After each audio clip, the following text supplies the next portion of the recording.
It's a great pleasure to be up here on stage with a true legend of photography.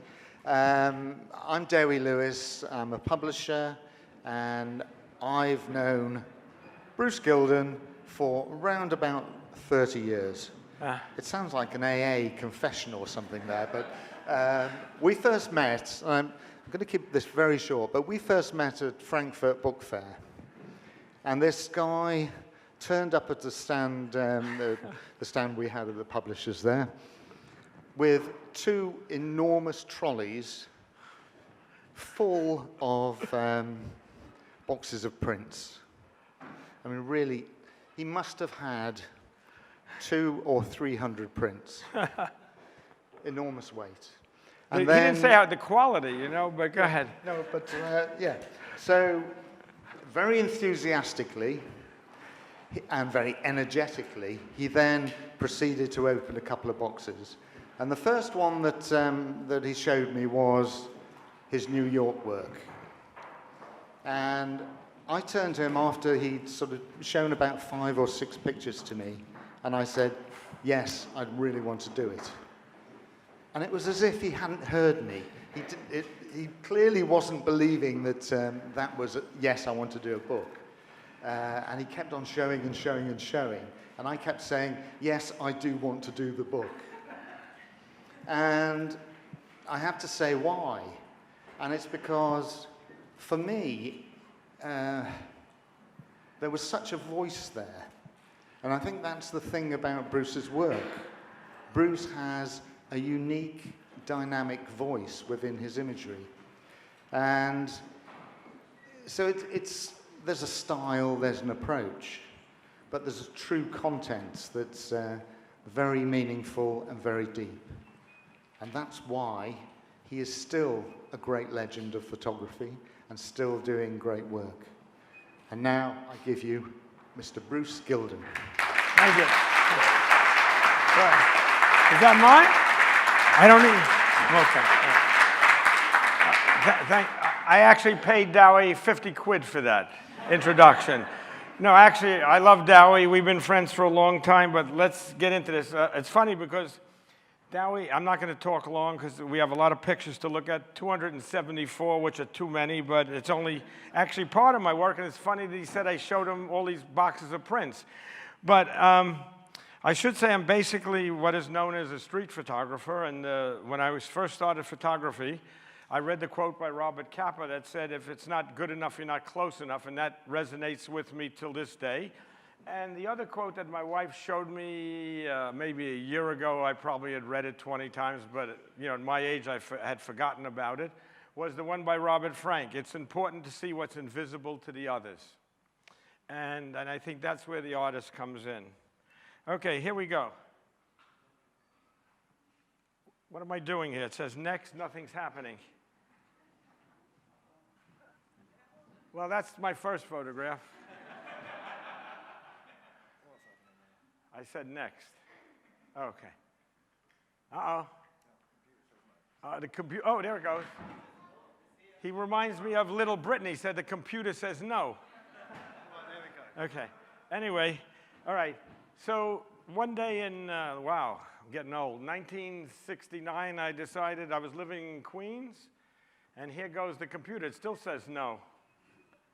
So I guess we're just finished now. Have any questions? It's not working.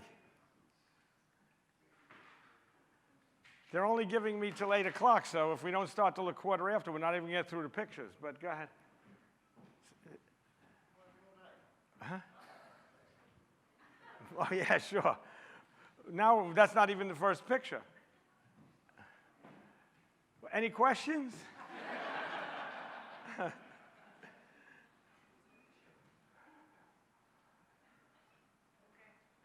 There we go. Okay. So we're in 1969. I was living in Queens at the time, and to get to Coney Island was very difficult, even by public transportation, but it was more difficult because somebody stole my car. So it took me 2.5 hours. I hitchhiked there. Don't ask me why, but I was much younger, 23 years old. And I get there, and as smart and as streetwise as I am, is as dumb as I can be. It was the middle of May. During the week, there was nobody there. The only guy who was there was this guy called Little Louie. And I said, would you mind posing in front of the dragon? And he told me all the time that he was going to the dentist that day because he had very bad teeth. Pay where? No, so now I got to do this. If I fall off of here, somebody catch me, please. Wait, it's not my fault, right? Okay. It's got an annoying button that says, I'm Jewish, but I don't have Jewish guilt. Well, yeah, well, this is starting off wonderfully. sadly, we're going to have to point it at the laptop. Oh, shit. Okay, I have to point, wait. I'm going to get dizzy here. One second, I want to see, wait, I want to see where I am. Hold on, wow, now we're back to Coney Island. What? Okay, I'll tell you in the next one. Okay, next. I've done this before where I had to say next all the time. Okay, now this picture, you have to be able to read English, and it says, see her change from Beauty to Beast, and I never knew which phase she was in. Okay, go ahead, let's go. This is the most laughs. After this, we go faster, okay? Otherwise, we'll be here forever. Go ahead. Go ahead.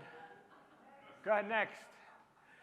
This is the first picture that I thought had any artistic credibility, and I called it, even though all my pictures are untitled, Fellini.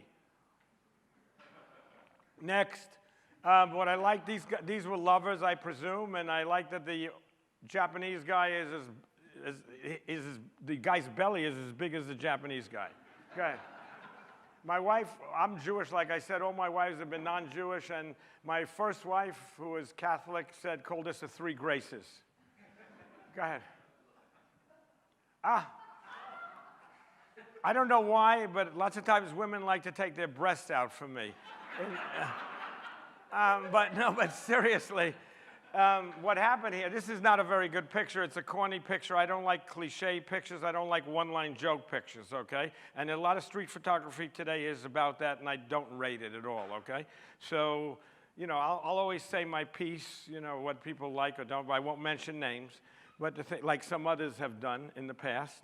Now, the thing is, about this, why I show it is she was an alcoholic.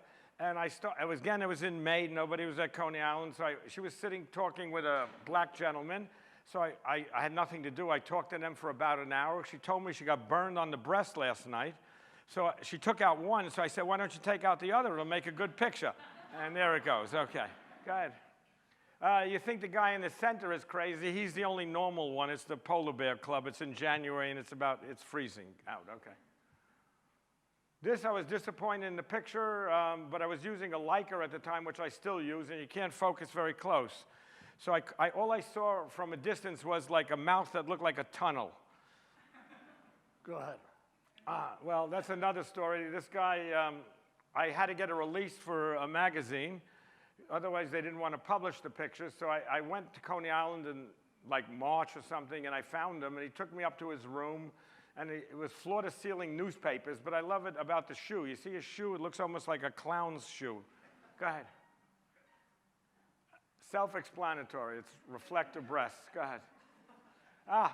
Bohack, I don't know if you know, is a food chain, and I always say this guy never leaves home without his groceries. Interesting story. This is how Coney Island used to be in the 40s and 50s.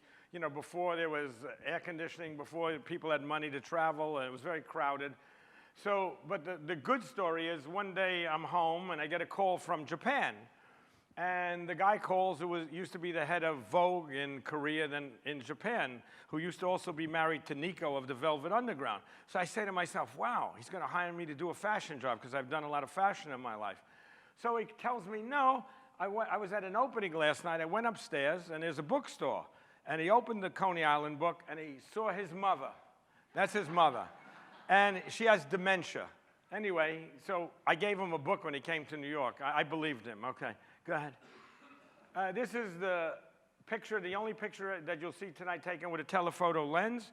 And it's with 135 millimeter, and it's like two aliens going back to where they came from. Go ahead.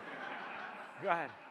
Now, in the 80s, I went back to Coney Island. You see, I became more controlling. My style is much more mature. And it's funny, because sometimes I talk to people, and they say to me, Bruce, I say, they say, my favorite work is Coney Island. So it's like, I say to them, you mean to tell me that in the last 40 years I haven't improved? And I don't think my best work is Coney Island, okay? I'm hard-pressed to find 5 pictures that I really like, okay? This is the bra, and that's the finger pointing, which what happened is, when I was in, I'm talking fast because I want to get through this.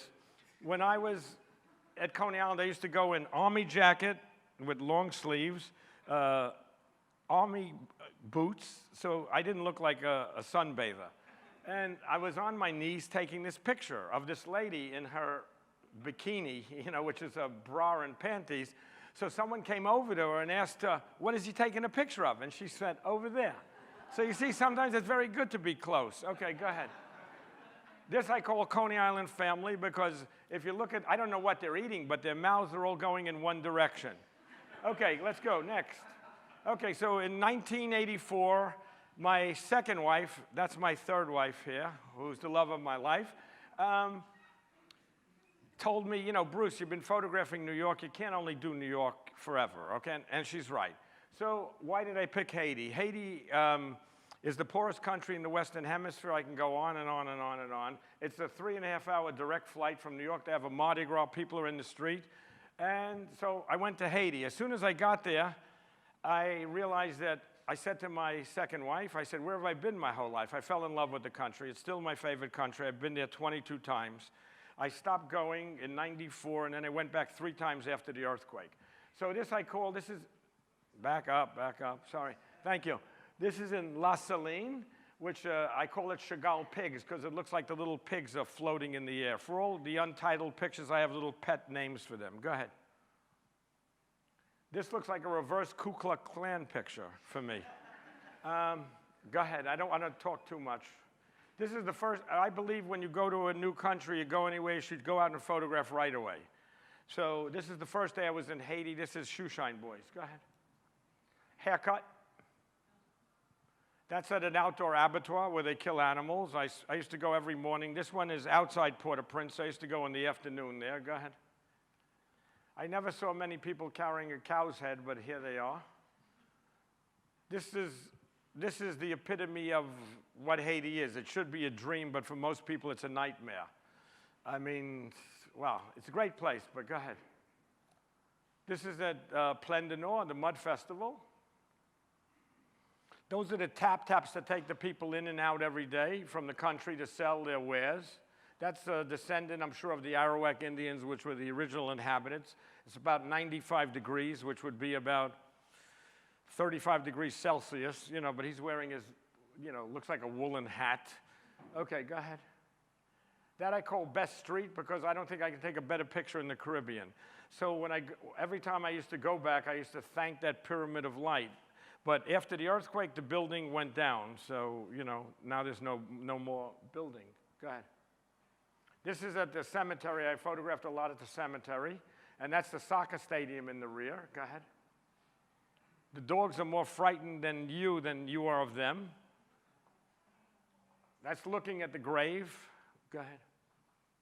That's the yell. A lot of people build themselves up to such a pitch. They scream at the funeral, and then they faint. So the guy's steadying her. This was used as a Kodak ad for the drama of photography. Go ahead. The prisoner, even though it's at the soccer stadium. Go ahead. Then I went back to Haiti in 2010 and 11 after the earthquake. And after 8 days, I didn't know what to photograph anymore. So I started a project, which I continued the next 2 times in color, of the can you go back? Yeah. Of the temporary housing that's across from the palace. So people were living in these places for a year and a half with no air in 90-degree temperature. And I'm sure lots of women got raped. I mean, it wasn't, I felt comfortable there, but I feel comfortable in a lot of places. I'm sure for Haitians, it's a dangerous place. And what's interesting is none of those great NGOs ever came here. I mean, you know, you see these guys drive around in their big cars, and they do shit. They go at night and they drink, and I'm not a big fan of NGOs, okay, so we won't get into that. Go ahead. I'm a guy that's on the ground, and if you want to do something, stay on the ground. Go ahead. So you see, these are a very political guy. He has Toussaint Louverture and Dessalines on his house. Go ahead. That's here's Alcide's house, but what's interesting, the next year I met the man, and he told me he's an English teacher. And if you notice, he has incorrect grammar here. It should be, here's Alcide's house. Go ahead. My wife, every time she sees this, says this lady was raped the night before, and she might have been. This is a candid picture. I turned and I took the picture. Go ahead. The dogs, again, are more afraid of me than I am of them. Go ahead. This is the only picture that I have a little regret for, because if someone says to me, don't photograph me, I don't. But in this situation, this guy was sitting outside the ex-presidential palace, and he never says a word. People offer him money, never says a word, totally out of his mind. But I saw something in it. It reminded me of an old Gene Smith picture of a crazy Haitian man. That was a very lovely picture.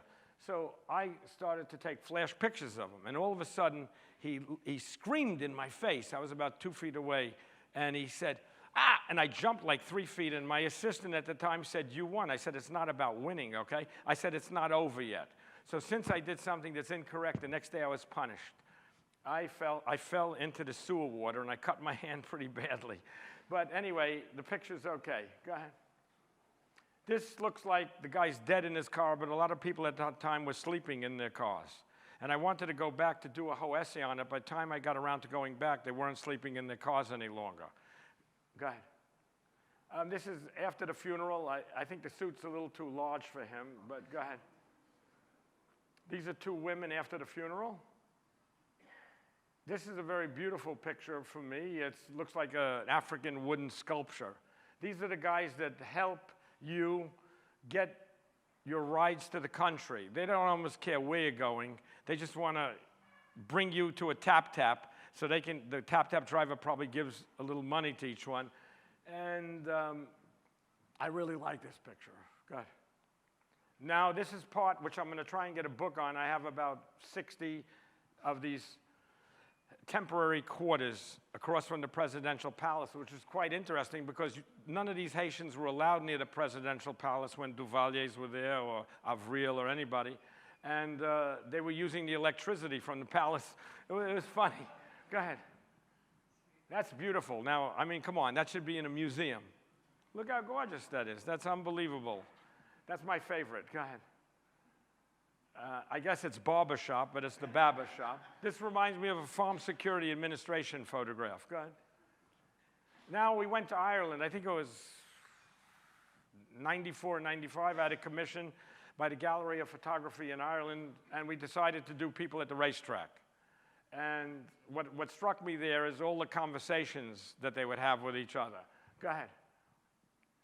They're always passing and racing, because there's the track official odds, and also you have all the bookies outside, that the odds are always changing.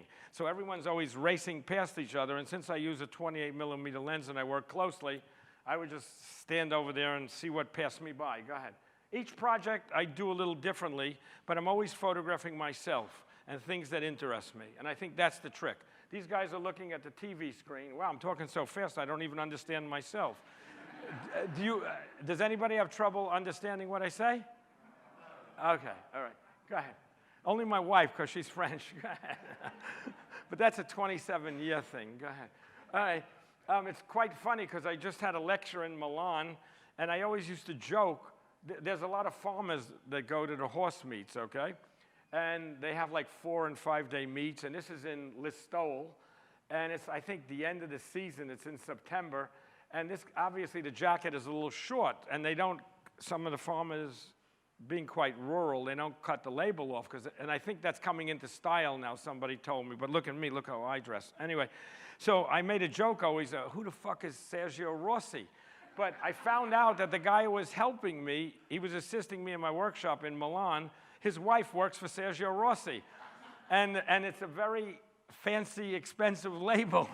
So I don't know how he got the coat. Go ahead. That guy looks like a gangster, but actually if he takes his hat off, he's bald with a rim of hair. He looks totally like an English gentleman. He's a bookie. Go ahead. There it is, the mixing of the classes in Ireland, like you don't have in England. See, they're talking to each other. Go ahead. This guy, I never really liked him. I don't think he liked me. And on the last day, after 2 years of photographing 5 weeks, each summer. I photographed him because I liked how the button on his jacket, it looks like if he takes a breath in or breath out, it's going to pop. Go ahead. This was the cover of the book. It's called After the Off, with an essay by Dermot Healy. Go ahead. That, to me, is about the old man, and that was him as a little boy. And as a little boy, he's questioning, but as an old man, his life, everything is complete. Go ahead. And that's another farmer. Go ahead. Then, in 1972 or 74, I saw a wonderful show called New Japanese Photography. And I don't know if you know, but I'm very critical, and I was really blown away by the show. It only took me 20 years to get to Japan. So when I got to Japan, I saw that everything changed. But anyway, I did a book called Go. That's on the subway. Go ahead. Ah, here we go again. I didn't ask her to do this, okay? And I felt, it's not a very good picture. The reason I show it is because Eiko Ozoe, who was one of the Japanese master photographers, was a friend of mine, and I lectured for him in Japan, and he told me, Japanese women don't do this in public, and it's the first time he ever saw it. So she asked me for 1,000 yen, which was $10, and I was willing to give it to her to leave me alone, because behind me were all these Yakuza. And I hoped that they didn't think I asked her to do that, because, I might not be here talking to you. Okay, go ahead. This is in a place called Sanya that nobody at the museums or galleries, they'd ask me, where do you like to photograph? And I say Sanya. And it's on the outskirts of Japan, of Tokyo, and it's where all the psychopaths, it's the end of the line, okay? And this is in Sanya. Go ahead. That's my wife's favorite Japan picture. That was the candid portrait. Look at the size of his hands. Go ahead. I love that lipstick. These are two Yakuza. And just before I took this picture, I had done a whole roll of film that I hadn't wound through the camera. So you can imagine, because I was on click 42 or something. I said, this can't be. I was so annoyed, but you have to get it together. And being a pro, I did. So I was able to get this. Go ahead. These are Bozo Zoko, and they're like in between teenagers and Yakuza. And these are motorcycle kids, and I had done this article, for work for a French magazine, and I thought, oh boy, they're gonna really be, fake. But every kid here, he's gonna be the boss. This is the good-looking guy. He's the muscle who's an alcoholic. They were formed totally at 16. So I wanted to photograph them until I died or they died, but the lady who was helping me, who had studied photography in New York, calls me in Osaka one day, and she said, I asked them, they said they couldn't be photographed now because they're doing a television show, and she tried to push it. So that was the end of that, okay? You can't have a woman in Japan pushing Yakuza or Bozo Zoko, because they have leaders, older men. Okay, go ahead. This was a tough picture to take because I saw the guy and I wanted to have people walking past him. It's more documentary than most of my other photographs.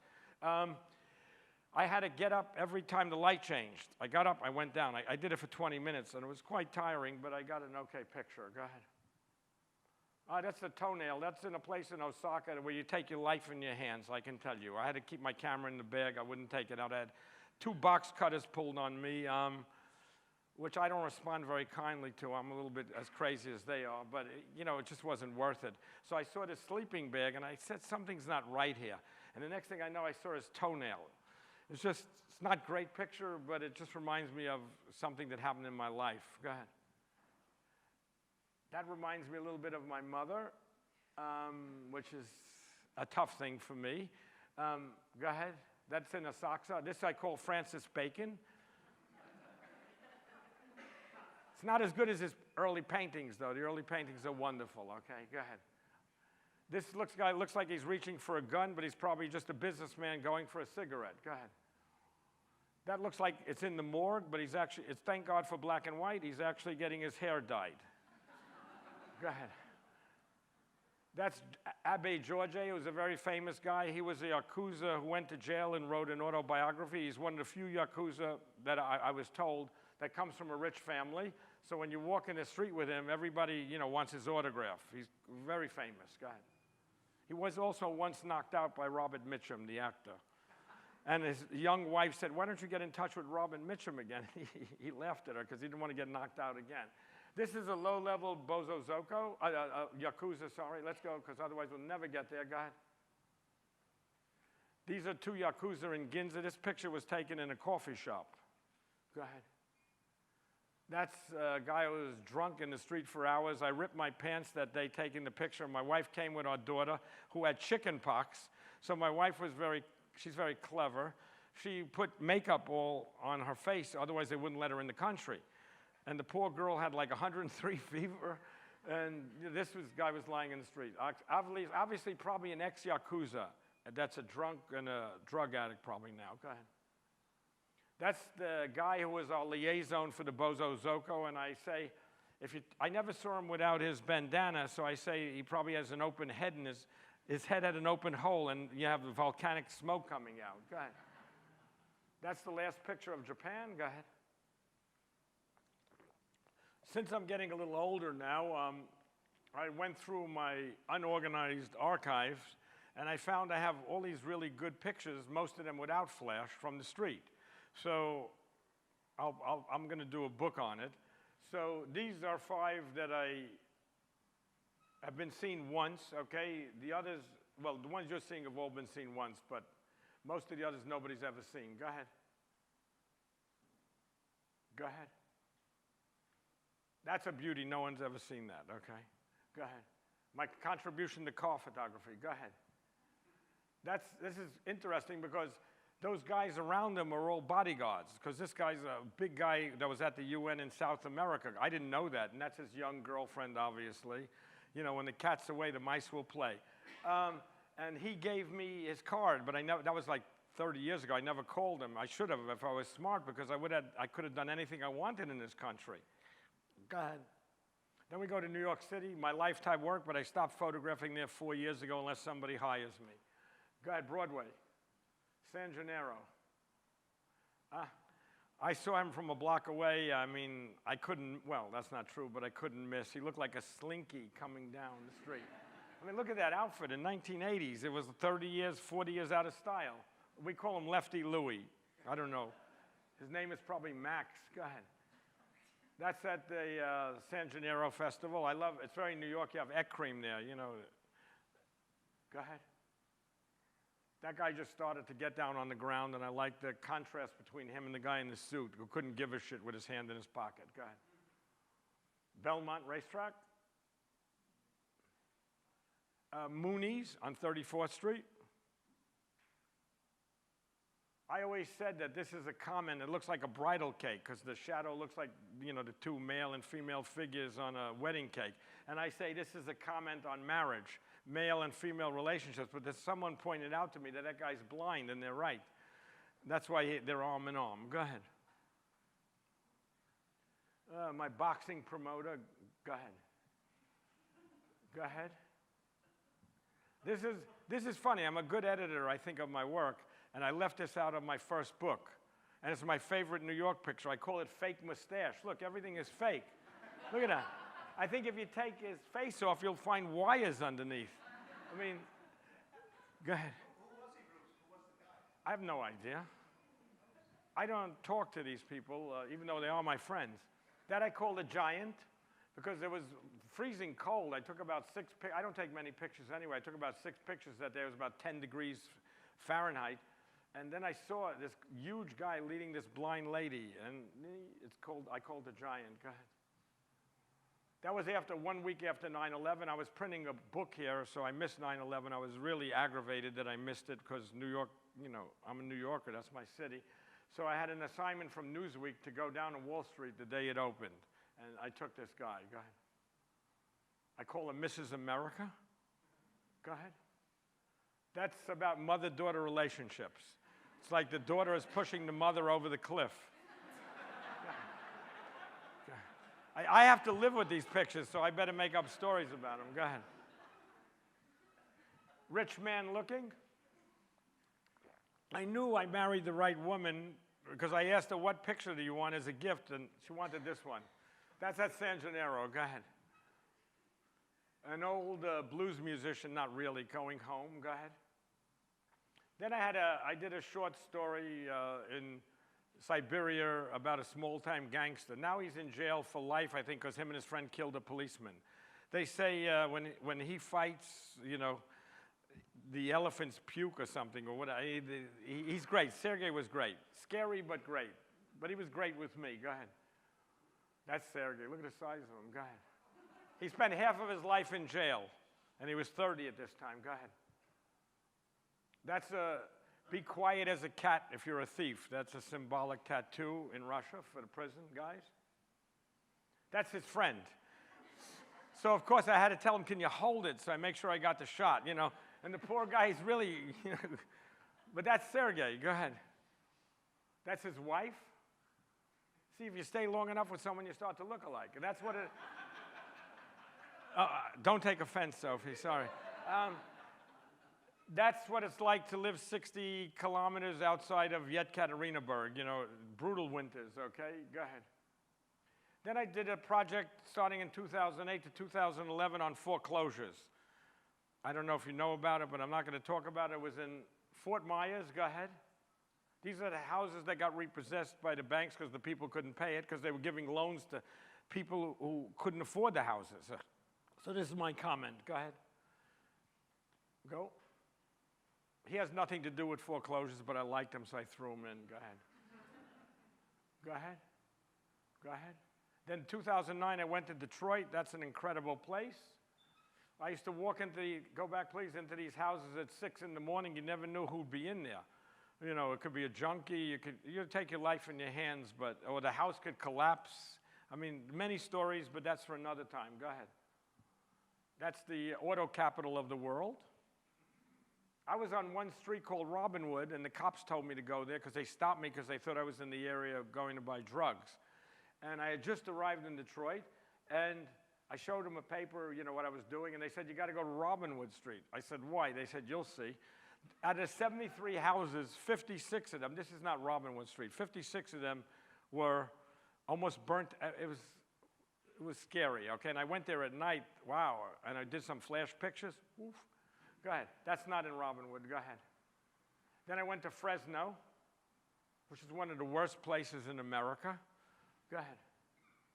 I got into more trouble there, not even taking pictures, just living. I mean, I was stopped more times by the police and had incidents with people that had nothing to do with the camera. Go ahead. Go ahead.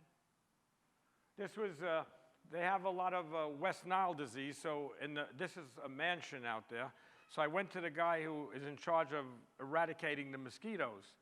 So he gave me a list of addresses. So I was, you know, you have to sneak in, and if the cops catch you there, you're going to have a problem. So I was pretty afraid because I didn't want to be caught by the cops. So I did this in about 2 minutes, the picture. Go ahead. There's another story here. That's near the fairgrounds, but we won't get into it. Then we went to Las Vegas and Reno. That was the end of the project. Okay, and there's a book that I have that's done by my friend John Ellery at Brown's. Go ahead, called Foreclosures. Go ahead. Go ahead. Go ahead. Go ahead. Go ahead. And then we went to Rochester. This was a Postcards for America Magnum project. The great thing about going to different places, you don't know if you're going to find anything to photograph there. So in this one, we had 10 Magnum photographers, me and 9 others. All of us except Alex Webb lived in the same house. I would go up to my bedroom. Everyone else was there bullshitting, giving out information, but I'm not giving out my information because they're not going to give me anything, okay? So the thing is that you had to do 100 pictures in 10 days. So obviously, you can't do 100 pictures in 10 days. You know, a lot of them are going to be crap, but we did it, okay? And here's the work. Go ahead. You'll see some of it. That was a blood. That was his funeral. He was killed. Go ahead. That's a picture I really like. Go ahead. That's what the neighborhoods look like. So if you're a street photographer, there's really not much you can do there. The streets are empty. Empty. And most of America, the streets are empty. Okay. Go ahead. Good story. We were driving around. It was March. It was very, very cold. It was windy. I saw this lady, and that's her nephew, I found out. She was walking. She turns out to be 90 years old. She had a gold hat, gold shoes, very fancily dressed. You know, he's walking. We couldn't find a parking spot for 10 minutes, so I ran. I found her. So of course I'm using my Leica, but I can't take the picture with the Leica because the flash will make the picture blurry because of the shutter speed. So I had to switch to the Nikon, make sure that they don't leave because she's freezing cold. So I finally got the thing all together with the Nikon, and I take a picture, and every time I snap the shutter, she would go, cheese. I mean, I'll remember that till the day I die. She was very cute. Go ahead. This is another story. I would, to find pictures, you have to drive around, okay, because there's nothing on the streets. So I drove around. I saw this guy with this wonderful thing getting a haircut in his front yard. So I get out, and there were like 10 people there. It must have been his wife. She was drunk. I get out, and she says, what the fuck are you doing here? So I'm not easily persuaded. He said, let the man speak. She went in the house. God knows she could have got a gun or something, but I don't think like that. And he said, what's the story? I said, I love, what you're wearing to take, get your head shaved. He said, and I would like to take a picture. He said, go ahead. So you see, go ahead. Next. This is a blind guy in a record store, and his name is Ken, and he asked me the most simple, and I can't remember, I'm sorry, beautiful questions, because he couldn't see. And I asked, can I take your portrait? Go ahead. That's a studio drummer. We were getting thrown out of the diner when I took this picture because the lady gave me permission to photograph, but I never asked to photograph her. So I guess she got it. So I said, so I had to take one more, and this was it. Go ahead. That's Marianne, who, a sad picture, she's an alcoholic. My mother was an alcoholic, so I told her she would show me beautiful pictures of her daughter, who's a nurse, and she was very proud of. And I said, you really should stop drinking. She'll never stop. I gave her a ride home, and you can see the sadness in her face. Go ahead. London, Archive of Modern Conflict said, why don't you do a book on London? And I was here for, I think, Caleb said 5 trips. I photographed about a month total, okay, so it's not a lot. Go ahead. That's in Kensington. Oxford Circus, I think. Kensington. In the East End, Brick Lane. Go ahead. That's a junkie in the East End. He's a nasty piece of work. But, I asked, he said, okay. And Caleb told me he just saw him 6 weeks ago. Obviously, you see, he got sliced up a little bit. It's the kind, unfortunately, that does deserve it, okay, I have to admit. And I empathize because I was a drug addict, okay? I almost died on cocaine, so go ahead. I love his eyebrows. Go ahead. This is, before I started to do the color portraits, I started to do them in black and white. This is in Essex. I forget the town. But when I saw her, I knew I had a picture. I would call it, I said, I can't miss. The only way I can miss is if she says no. And she said yes. Go ahead. Caleb said to me, you can't ask him. His face is all burned. I said, listen, he has 3 daughters that are beautiful. He's well-adjusted, no problem. I asked him, he said, sure, fine. Okay, so I always like, and I'm going to give you a little dialogue here. When people, a lot of people like my pictures, some people don't like my pictures, okay? But I love these people that know, like Kadelka once told me, you don't walk in my shoes, okay? And the thing is, you can't defend other people unless you are like them. You're one of them. And if I'm comfortable and he's comfortable, most people would say, how can you do that? It worked fine. He said yes. And that you'll have these people say, oh, you can't do it. And, they sit in a chair all day and they criticize. Okay, go ahead. That's a junkie. He was great. I photographed him twice. Go ahead. Florida. What happened in Florida? Okay, yeah, that's the first time I used the Leica S. It was also postcards. It all started with Juan. And Juan was at a bus stop. We saw him, and he lived in an assisted living facility. And I used the Leica S. As soon as I took this picture, I knew that's the camera I wanted to do this project. Go ahead.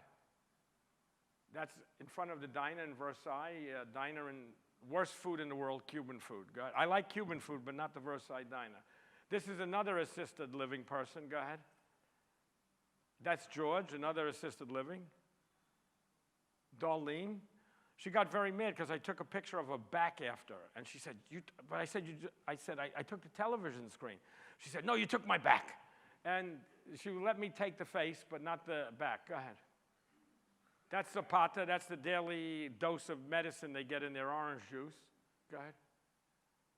That's at another assisted living. I've done a series of waist-up portraits. That'll be another book, but I have only about 30 some odd now. Go ahead.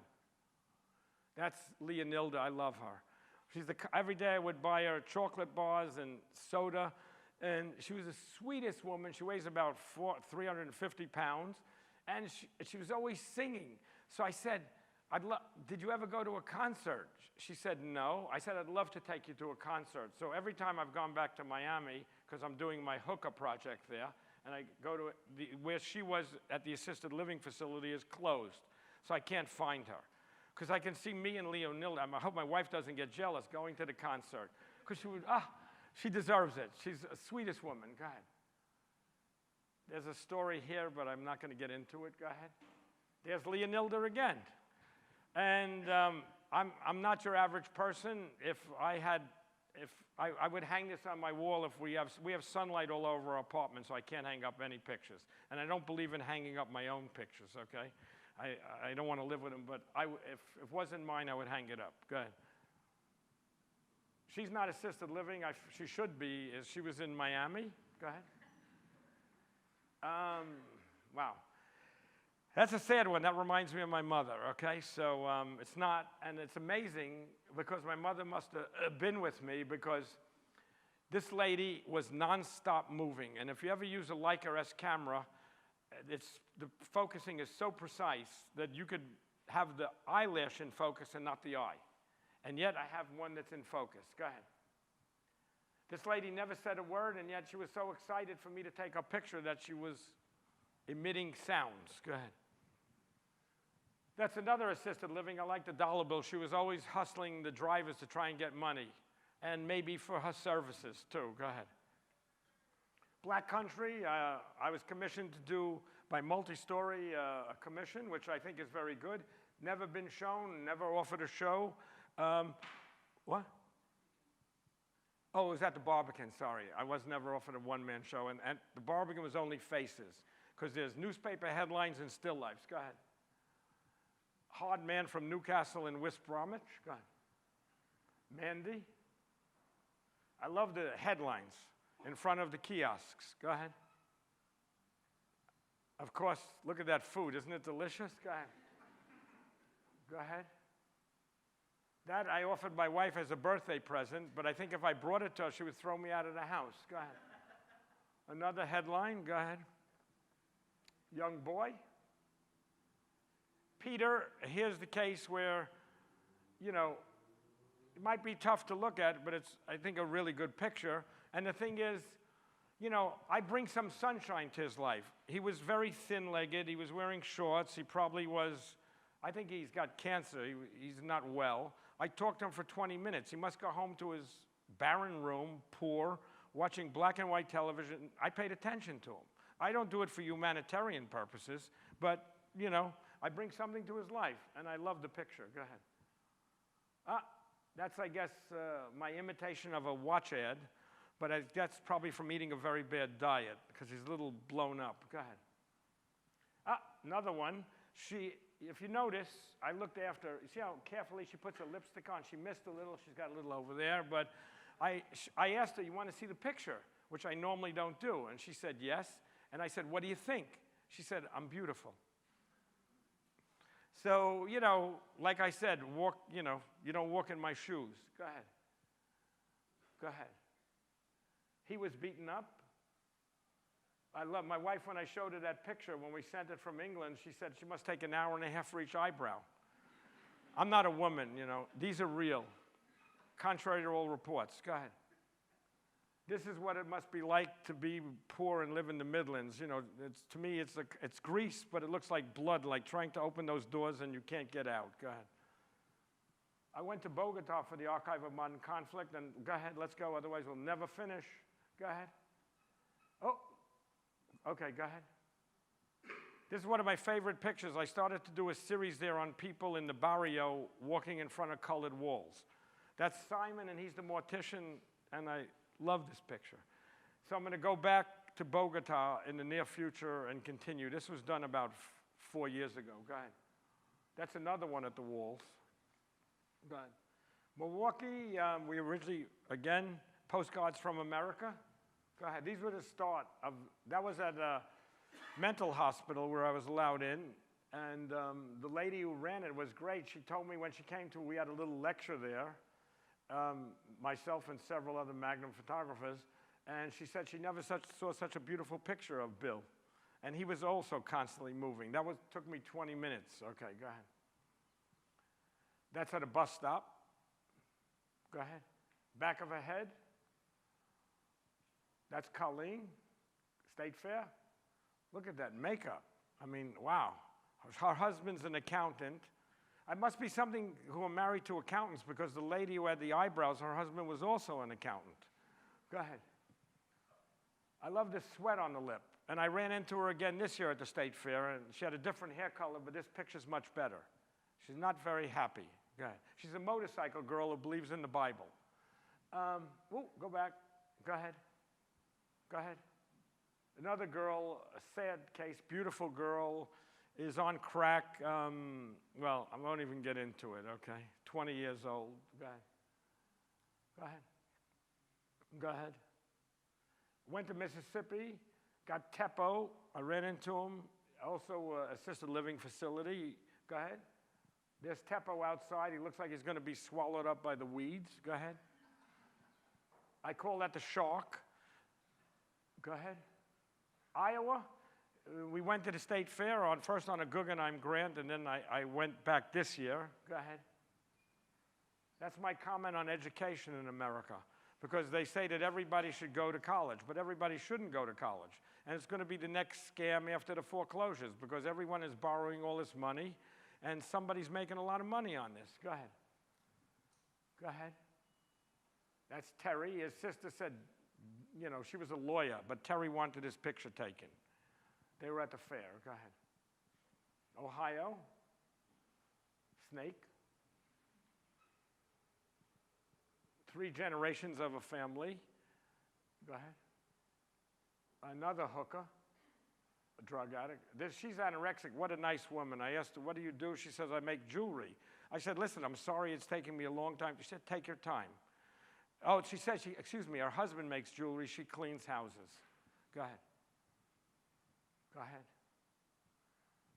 I went up to her on the porch. There was a nurse there. She said, Bonnie, let the gentleman take your picture. And all of a sudden, the cat came out. So I said, why don't we go in the street and look at the little eyes, look at the eyes. I mean, I was lucky, okay? But the more pictures you take or the more time you spend, the more you get lucky, if you have a little talent. Go ahead. Minnesota State Fair. This was taken this summer. It reminds me of a Magritte painting. Go ahead. That's his sister. When I saw them in 2014, among that day, there was 272,000 people at the fair. I was totally burnt out. They have 5 kids. You know, it's incredible family. Okay, go ahead. So I started to do an essay on the food at the fair, because, you know, you start to get bored and you walk around, so you got to find another subject. Go ahead. I asked my assistant, can you bite into that? And he doesn't like it as much as I don't like it, but I pay him, so go ahead. Look at that pizza. Go ahead.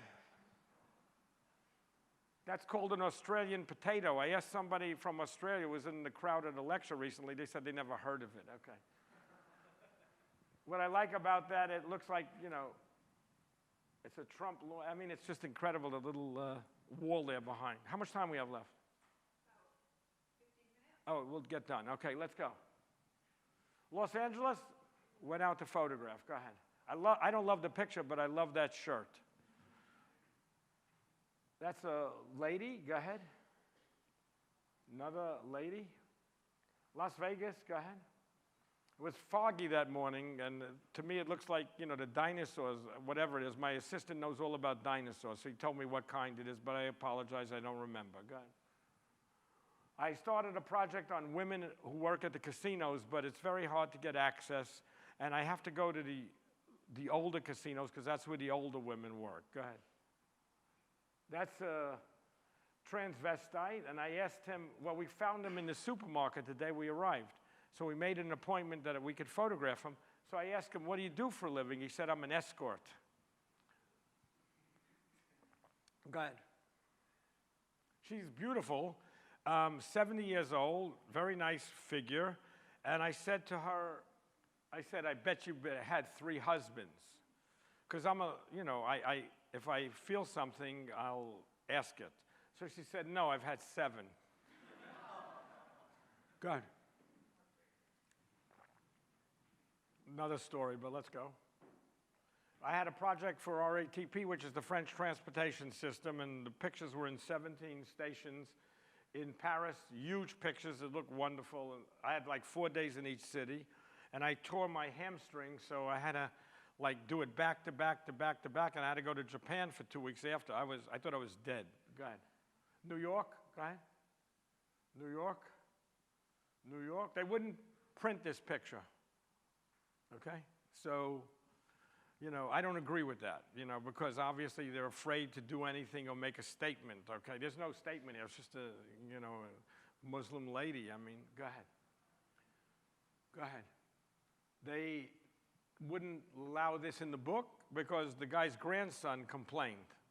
So for me, I would have fought them because to me, I believe in the rights of man. And, you know, that's what their system is based on, the rights. So where are my rights? And he was kind.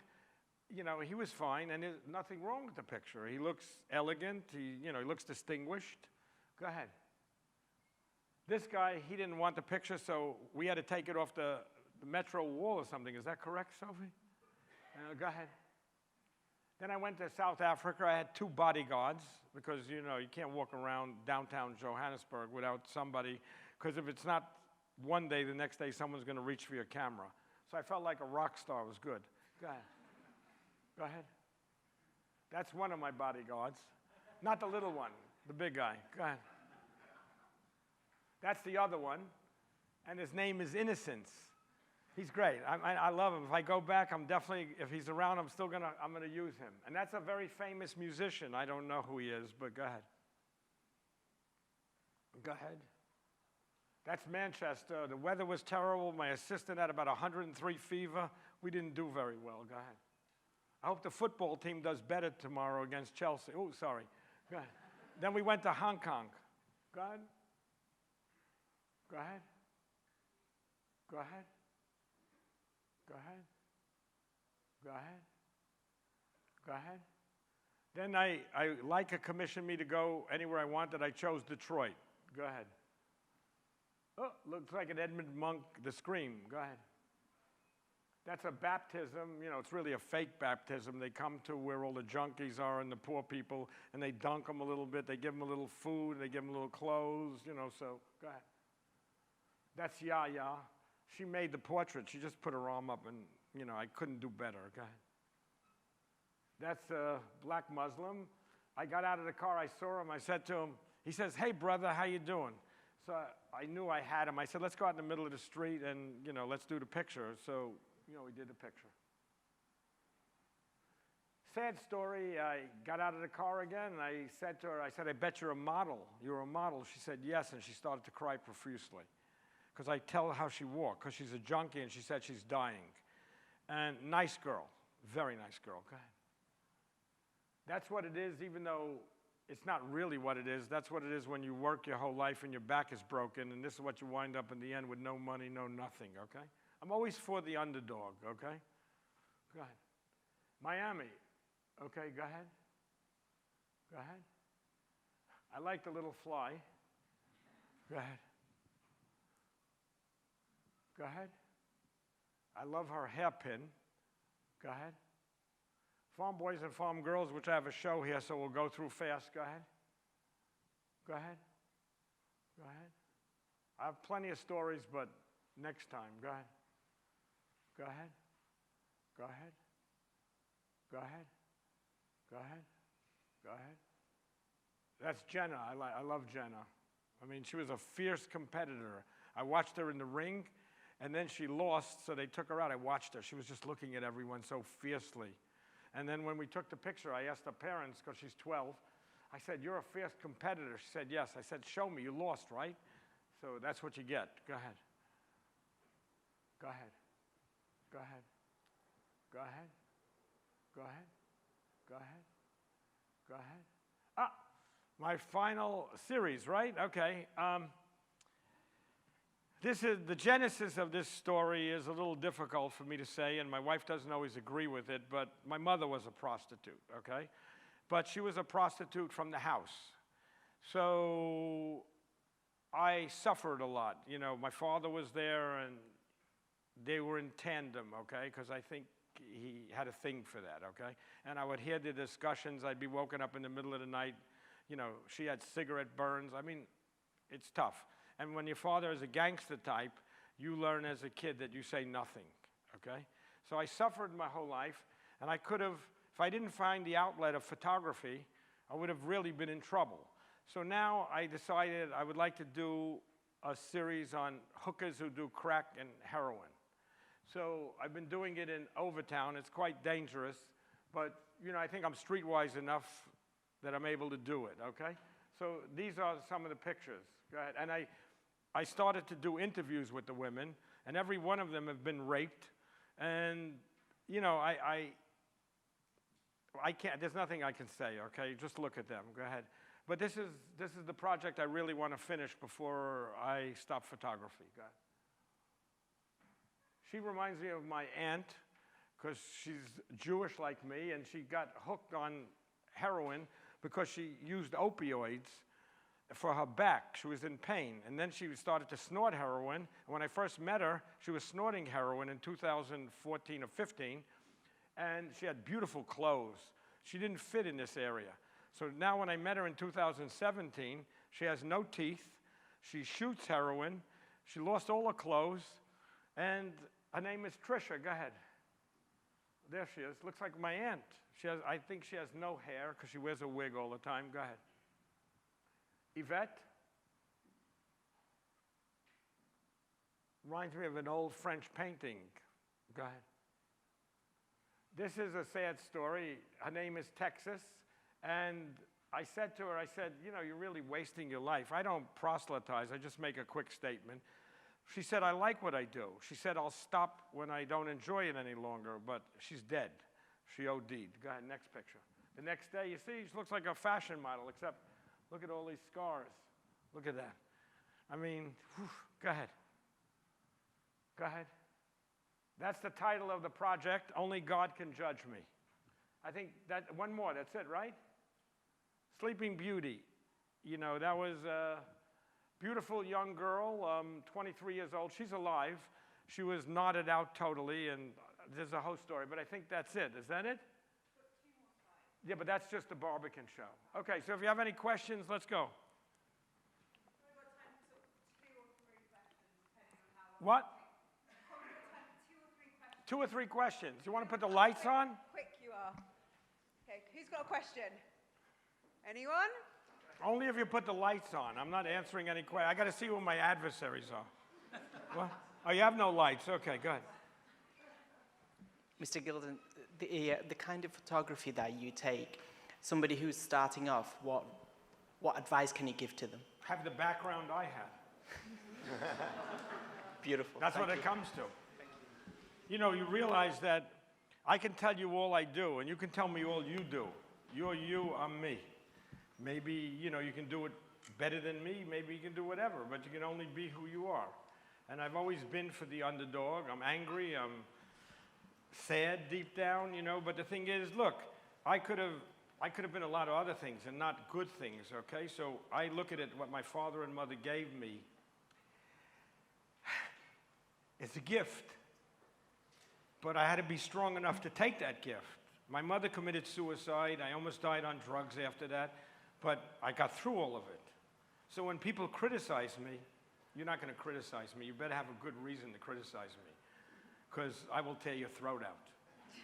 No, and I mean that really. My wife knows, okay? And yet my wife is with me 27 years, so she knows I'm not into hitting women. I don't hit her. I don't hit my daughter. You know, I'm a nice guy at heart. But I learned to be tough. And I learned to read people. So when I go to Overtown, it took me 3 trips to be able to go under the bridge till I felt good. But once I'm under the bridge, I'm fine. Because I read the situation, it's fine. You have to know where you are and what you're doing and who you're doing it with. I have a talent for that. It was beyond photography. And, you know, I always photograph myself. Next question. How do you compile your work? I don't. What? How do you know which pictures fits with the other pictures? Because some works or some of your photos seem to be stronger than the others, for example. Well, that always happens. I mean, look, I went to a Gary Winogrand show and I saw 450 pictures. I counted 43 good ones. And I think I have 40, okay? I can rest assured of that, okay? You might say it's ego, I think it's reality, okay? So everything can't be good. And if you're gonna do a book, you can't do a book of your best bets. You have to, you know, it goes like this, okay? I can sit through with you here now and show you which are the good ones and which aren't as good. You know, and I know it's a lot to ask to sit through 274 pictures, only I think 2 people left, so that's not too bad. But I don't disagree with you, but if you're gonna come to hear anybody lecture, I think my work stands up, okay, against anybody's, all right? And I earned it because, you know, I lived my life. My first wife said to me, when you're 70, she said, you know, you shouldn't remarry because you'll be very happy. You'll have a room full of photographs and be surrounded by them. So my wife knows what photography means to me, but she also knows what she means to me because I don't think I can do it without her. So, you know, what can I say? Anyway, one more question. Very quickly, maybe. Thanks very much for your works, Bruce. Very interesting. Where is this coming from? Oh. Okay. Yeah. Don't you need release forms to get all these pictures? Well, I can't. You want to come a little closer? Don't you need release forms to get all of these pictures? No, you don't need a release. To get it published? Isn't it illegal? You don't need a release. Okay. Depends on the country. You know, in France, they'll, you know, they tell you the rights of man, but they don't allow you to do anything. I don't even need a release for the 17-year-old kids, which surprised me, because you can photograph anybody as long as they're in a public place in America. So, you know, they may mind, you know, you have to be respectful. Go ahead. Should we do one more? Yeah, one more. These are easy questions. No one has a tough one here. Okay, this may be tough. So I'm looking at your work. One second. He's got, everyone's got, oh, you're there, Here, okay. here. Because he's trying to be you. Oh, is it? Okay. Good for him. So I see the evolution of your work, and I've followed your work for a while. So do you think that you've completely evolved and what you have inside is what you're showing now, or is there more evolution to you? I don't know. Only God, and I don't know if there's a God, can answer that, okay? Look, one thing I will tell you. Hello? Are you still there? Okay, no, you don't have to give up. I'm not doing a search and frisk here. No, the thing is that when I can't do it any longer, I will quit. Because I will tell you, there are too many photographers out there that took good pictures when they were young that can't do it for the last 20 years. And I'm not going to be seen like that because I was an athlete. Not at the pro level, but the thing to me is when you can't do it, you stop. And hopefully I can still do it. Next half year, a year will tell, because a lot of the farm boys were done the last year, so I can still do it. But look, you have to make concessions to age. What happens with age, especially a street photographer that's very physical like myself, I lunge at people, okay? So I have had 3 torn calves, 1 torn hamstring. It becomes rather difficult. So I decided to do more portraits, okay? Also, I got bored photographing in New York. I was on the streets 25 years. And I wasted my time for a few years there, and then I found something to photograph. So the other thing is, what you lose in physicality, you gain in experience. That's not great for street photography, but I love all these photographers who do the same thing they did at 20. I challenge any of them to do it as well at 50. You've lost the passion, the drive, the initiative. You know, it just doesn't work. You know, for most, you know, you could show me, maybe someone does it, I don't know. I'm not an authority. Is there one more? Yeah, just this gentleman here. Okay. Thank you. Thank you. Bruce, I think your work's brilliant. It is confronting. Over the... I didn't hear you, sir. Sorry? Speak a little slower. I'm sorry. I'm getting a little deaf. Also, Yeah. I'm very tired. Go ahead. Sorry, Bruce. I think your work is brilliant. Brilliant. Okay, so now what's going to happen? Let's go. I think your work's brilliant. You know, someone says you're great, and they tell you, hey, but look what you just said to my wife. Whack. Okay, go ahead. Let's go. But I think your work is quite confronting. Yeah. So over the decades, what has your view on humanity, how has your view on humanity evolved? I don't think it's evolved. I think what I've learned is that what I feel about humanity is the reality. Okay? In other words, I've been proven correct. So where do you think we're going? I don't think we're going in a great place, but I don't know. Maybe, you know, it's been like that forever. Because if you read, I read a lot, okay? Because I didn't have a very good education, so I try to better myself, all right? And I've read a lot of books. And I read a lot of books on New York specifically, okay? Not only, but, and if you read something, let's say a paragraph in one of those books, 1890s, you'll think they're talking about 2000 or 2010. The place is a horrible place. The poor are, you know, over here. The rich are over here. The separation, the divide is greater, okay? I mean, look at the world. I mean, you have politicians, right? Can you believe what they say? Look at the climate. I mean, come on. What are we doing? People care. Look, I moved out of New York City, and I'm glad I moved out because now it's a place for the rich. I mean, they have no soul. Not all rich people, okay? But it's a soulless place, okay? Same thing's happening all over, all right? Money talks, and, you know, people have to leave.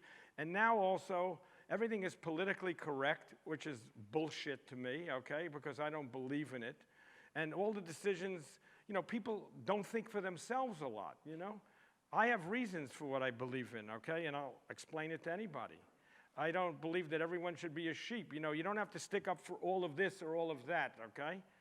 You stick up when it's necessary to stick up for somebody, okay? I'm not paying for the sins of my forefathers, okay? This I could tell you. And that's what I believe strongly. And yet, I'll help somebody, you know. For me, I'm always for the underdog, okay? But I'm not going to let the guy mug me because he's a junkie, you know. You know, I don't care what it is. You know, look, I had it tough. I survived. So, you know, what can I say? Go ahead. My wife told me enough because otherwise I'll go off on it. Okay, I think that is the end of the talk. Is that it? Thank you. Can we all thank Bruce for coming and giving us a great talk?